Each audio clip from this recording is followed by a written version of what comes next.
2025 that will be running from the 4th to the 5th of June. Now, it is on the theme, Enhancing Professional Standards for Effective Counseling. Join me, welcome my guest this morning, Elizabeth Okello, counseling psychologist and President, Uganda Counselors Association. Good morning. Good morning. I'm privileged to be here. Good morning, viewers. Yep. Now, to begin with, when we talk about counseling, help my viewer understand what exactly is entailed, because, and why even would we look at professionalizing? I believe if someone came to me and I spoke to them and I've counseled them. What is this counseling thing? What is counseling? Okay, thank you so much. So when you talk about counseling, just like you said, you're going to meet someone, you're going to talk. So that means there will definitely be a conversation. And in that process, you're also trying to help someone, not just to talk to them, but to help them find ways of coping with what they're going through. Someone may be overwhelmed, and you're helping them to cope with what they're going through, find inner resources that can help them to stay afloat even when things are difficult, and find healing. And so while the talking is happening, the professional counselor is using tools, using methods that are helping somebody to be able to find ways within which they can cope. And sometimes people would say, but you're the wise one, just tell me what I need to do to get out of all this, you know? But it's not about just get out of all this, but it's about, could you discover what exactly is going on? Awareness is important. And then discover, how can I be able to support, what supports can I have to be able to get myself or to help myself out of this. So the counselor comes in to facilitate that process. Because when you're overwhelmed, you will not be able to, I mean, sometimes it's difficult for you to even see or realize what is going on. And you need someone to mirror it to you, help you to see what is actually going on. And once you've reached a point of awareness, then now you're better able to work on your healing journey. Yeah. Briefly also tell me about this association. Oh yes, the Uganda Counseling Association has, it's a body that brings together professional counselors, and it's been in existence since 2004, and the association has you'll find we have cadres right from those who have attained their diplomas, their bachelor's degrees, their master's degrees and PhD degrees in counseling. We also have members who use counseling as part of their work. So you'll find a pastor, you will find a social worker, you will find different cadres, even medical doctors, and they use counseling as part of their work. So they become associate members to the Counseling Association. So in addition to that, we also have corporates like organizations that provide counseling services, are members as corporate members, and then we also have institutions of higher learning that train professionals. So we have institution members. So all those come together to see that professional counseling is embraced. So there's training, you're doing research, you're providing the counseling services. So the association has supported to provide a forum for people to come together. And I just want to tell you that next year we'll be celebrating 25 years of existence. And even now, as we talk about this, we are getting into June, and we are starting the climax of events leading us to celebrating 25 years. Now, when we talk about counseling, you've talked about the association. Why is it important? I mean, we are Africans, we are battle-hardened with our black pigmen. I mean, why counseling? Is it something we should even be giving priority? If you have your problems, sort. I mean, we are not like the Western world where there raised softly and they go into issues of, I need to talk to someone, will be, how relevant is counseling? Let's be very honest to Ugandans. Good. I think if you've been looking at the recent statistics, when you talk about the mental health needs or what is happening on the mental health scene, and I think you've seen 1 in 4, 1 in 5 are actually battling with a mental health condition.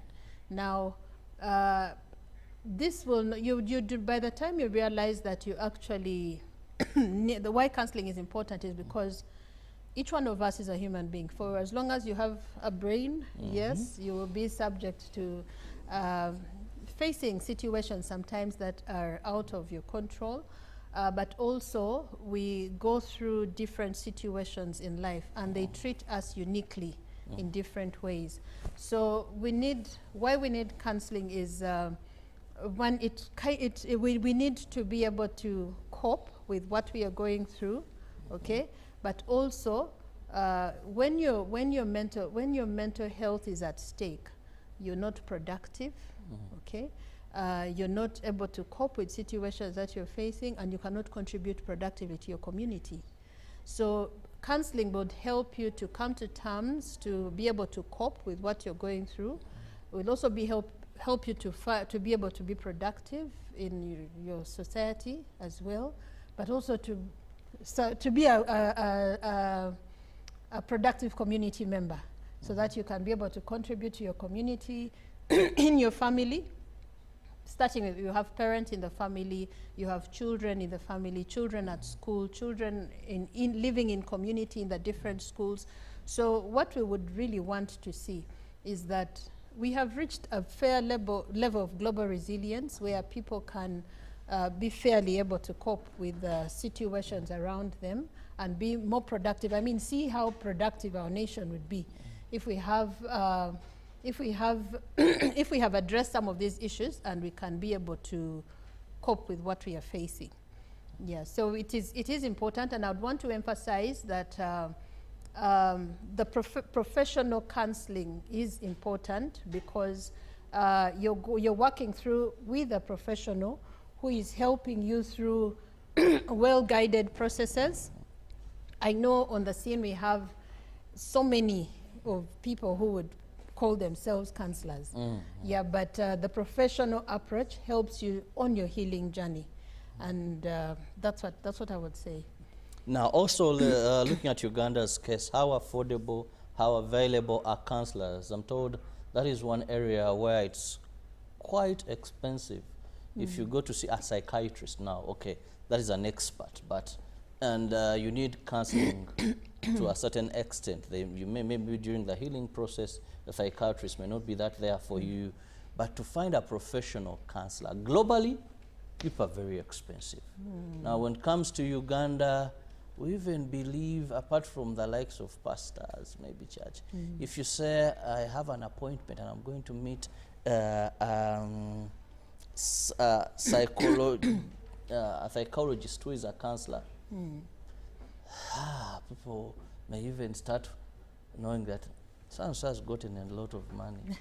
Because if he's risking those people an hour, you're very expensive. I've never visited one, but that's what I'm told, that you're expensive, you're not for the poor. So for the high end, those that may feel my marriage is having issues, I need to speak to a counselor. These days business, I'm stressed, I'm in depression. You know, those are terms that come to you. How does a poor man get stressed? How do you get depressed? So how do you then have money you lack what to eat to go and pay a counselor? Okay, maybe since you said, I think I would start by encouraging you to seek counseling. I mean, maybe that is when you would begin to appreciate it. But also, I know you mentioned psychiatrists. Now, we have different cadres in the field of mental health. So psychiatrists literally do prescription and provide the clinical approach to care. Then we also have clinical psychologists. We have counseling psychologists or counselors, okay? Now, it does not mean that these cadres work together. It is not like even while the psychiatrist has administered medication for depression, somebody needs to be supported through a counseling process to even adhere to the medicine, or to even support the medicine to work, you know. And so working together in collaboration is very helpful. So there are different cadres. And I don't want to say that counseling is expensive, it's affordable. Okay. Yes, of course, these are professionals and they have trained, and so they're providing a professional service, so that's a professional fee. And I think if you have gone through therapy, you'd appreciate that I don't want to say whether worth it, but it is worth it. And so paying for services is just like you'd pay for any professional service if you went to see a doctor. It is affordable in that you're going to find there are different options that are available.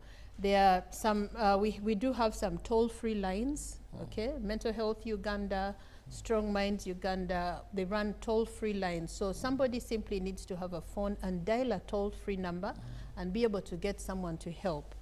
I would also want to mention that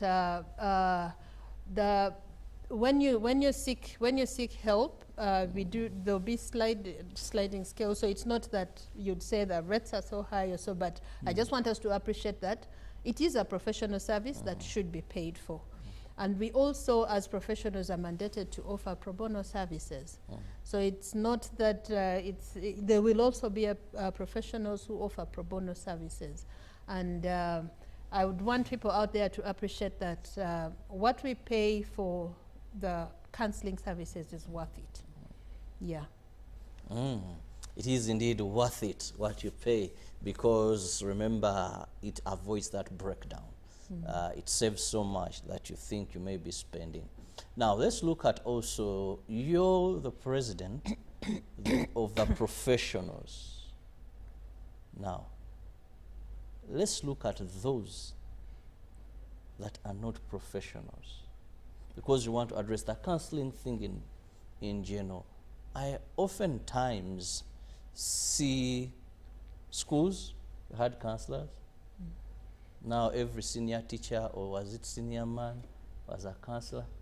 It is the man who will beat you when you're late. It's the man who is seated in you need to visit a counselor church. Oh, people are anointed and blessed, and they are good at counseling. Then the same person who counseled you, who you went for counseling, the next time you hear whatever you spoke is moving around. We have so many people who are counselors. So how can one know that I'm in the right hands?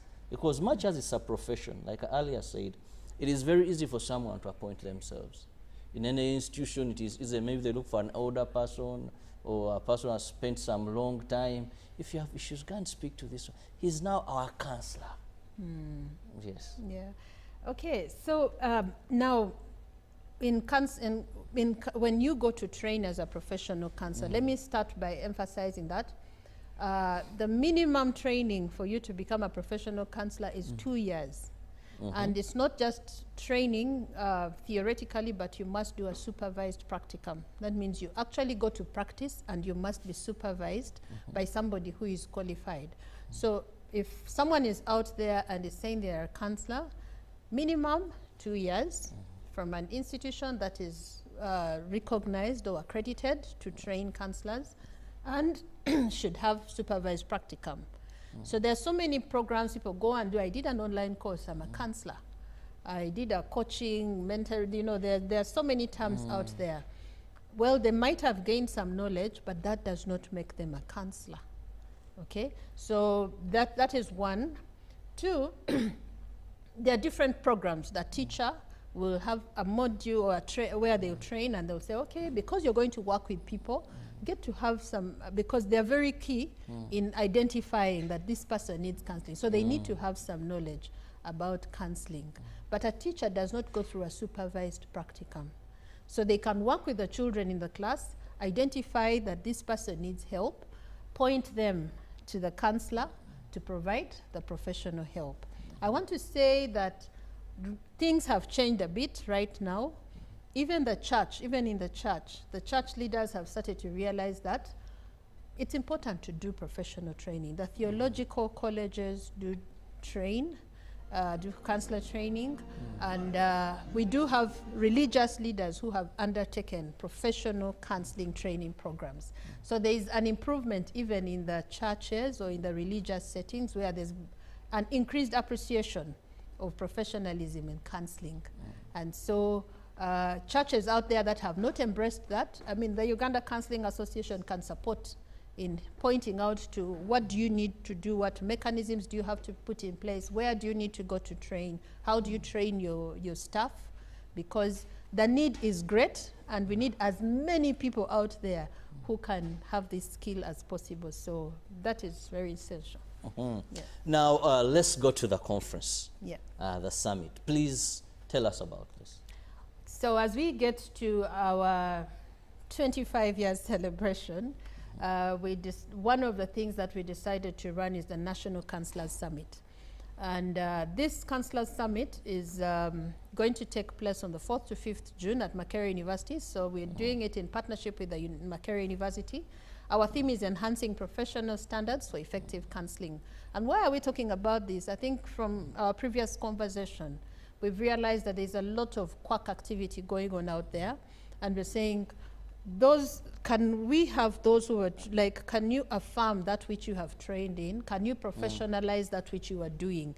So there'll be a very clear boundary between this is a professional and this is not a professional. And I think we start in-house, start with ourselves, and then we can be able to set a mark for what does it mean to actually be a professional counselor. So we'll be talking about that. And I think I just want to mention that we'll be also hosting the president of the American Counseling Association. And that is something key for us because the American Counseling Association has gone way ahead in enforcing professional standards. And so there's a lot to learn. But I also want to mention that the menu is rich because there's a lot of research that we are going to share in regard to what is going on in the field of counseling. We'll be handling areas around community mental health in schools, but we will also focus on the professional. What does it mean for you as a professional to grow? And we'll be talking about how to cultivate growth for you as a professional. So as we talk about how to help others, we'll also be talking about how to help ourselves to grow beyond where we are at. So it's going to be, we're going to have students, we're going to have practitioners out there, and we're going to have not only the counselors, we'll be joined by policy makers, by lawmakers, Ministry of Health will be involved, Ministry of Education will be involved, and several other partners that will come on board. So I just want to encourage everyone out there, even if you are not a professional counselor, there'll be something for you to learn. Please join us at Makerere University, 4th to 5th, 8 to 5 on each of those days, and we'll be in the main hall, and we would want to see everybody. Yeah. Well, you can't afford to miss Makerere University in the main hall, and that is from the 4th to the 5th of June. So please ensure that you don't miss out. Now, when you talk about this conference, you've talked about the president of the American Association of Counselors who will be here. But one thing that I know our viewer needs to know is, what are you aiming to achieve? Because in Uganda, we are privileged that we've had conferences. Yep. Even now, in every hotel, there is a conference. There is, and sometimes we make this thing is our annual event. But this time, what are you targeting or aiming to achieve? Okay, thank you so much for that. What we are aiming to achieve, and this is, I would say, a baby step or so. What we want to achieve out of this is we want to create awareness in regard to what does it mean for us to have professionalism in counseling. And we want to have a very clear mark in regard to professionalism. Why I'm saying it is a step ahead of a bigger thing that we want to achieve. If you realize that we do not yet have licensing body for licensing of professional counselors. And so what we are working towards is to get to a point where eventually we will have our parliament pass a bill in regard to licensing of counselors mental health professionals out there.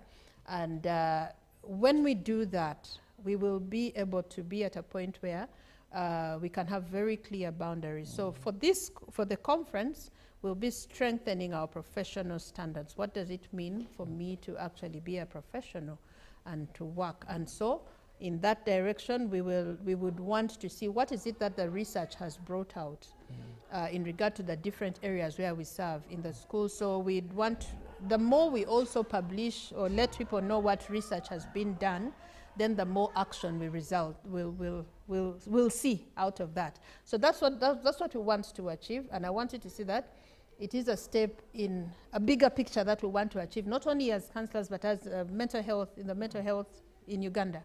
And that's where we want to go. We'd want Parliament eventually to say, based on this, can we start that process?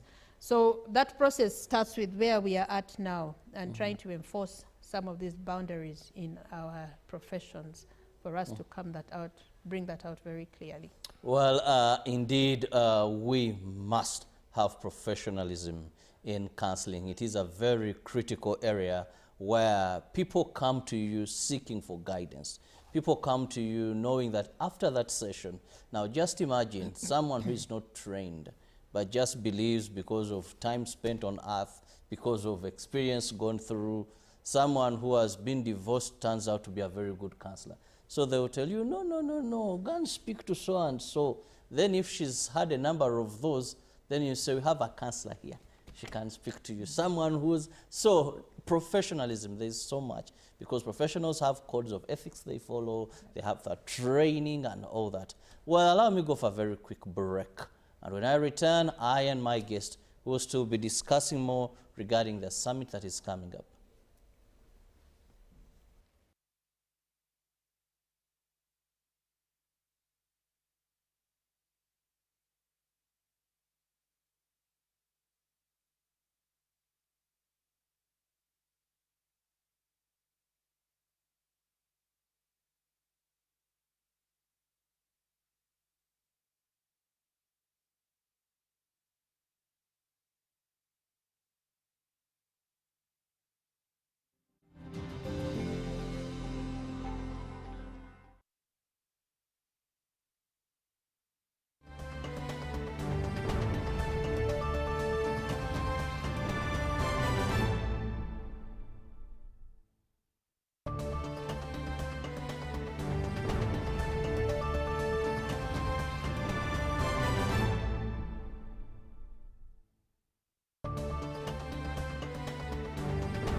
The partners that we work with around these two crops and to deliver these remarks will be the Executive Director from Masareka. We will then have remarks from SIP, and after SIP we'll have closing remarks delivered by the President.